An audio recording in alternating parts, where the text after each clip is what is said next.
जय महाराष्ट्र।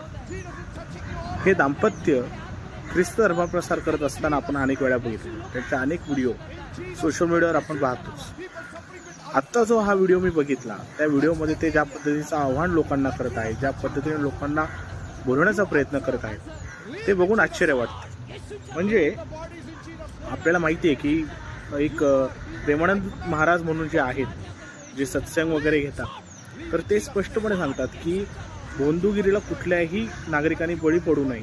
म्हणजे त्यांना स्वतः डायलिसिसचा त्रास आहे, किडनीचा त्रास आहे, ते स्वतः डायलिसिसवर जगतात। आता लोकांना स्पष्टपणे सांगतात की कुठलीही शक्ती, कुठलाही जादू टोना तुम्हाला कधीही बरा करू शकत नाही। तुमच्या शरीराची निगा तुम्हाला स्वतःला ठेवायची असते, आणि जर ती राखली गेली नसेल, त्याच्यात जर काही चुकीच्या गोष्टी घडल्या, तर त्यासाठी तुम्हाला वैद्यकीय उपचार घ्यावेच लागतील। त्याला तुम्हाला कुठल्याही पद्धतीचं पर्याय नाही। असं असताना हे ख्रिस्ती दाम्पत्य स्वतःचा धर्मप्रसार आणि धर्मप्रचार करताना नाही ते लोकांना प्रलोभने दाखवतात। मी त्यांच्या धर्मप्रसार आणि प्रचाराच्या विरोधात अजिबात नाही।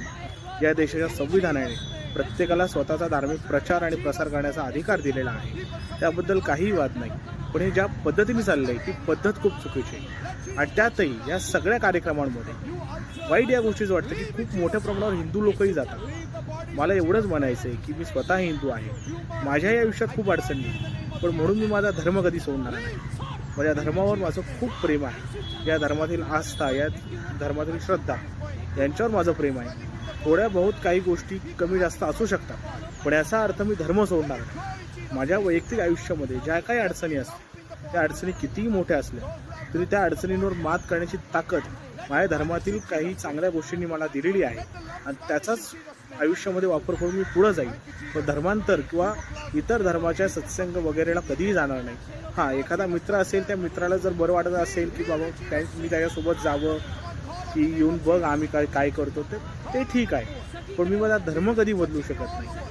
पण ज्यावेळेस आपले काही हिंदू बांधव धर्म बदलण्याचा निर्णयापर्यंत जातात किंवा त्या विचारापर्यंत जातात, तर खरंच वाईट वाटतं की हा असला कुठल्याही पद्धतीचा निर्णय आणि ह्या असल्या कुठल्याही गोष्टींना हिंदू धर्मियांनी बळी पडू नये एवढंच वाटतं। आणि त्यासाठीच हा व्हिडिओ। जय हिंद, जय महाराष्ट्र।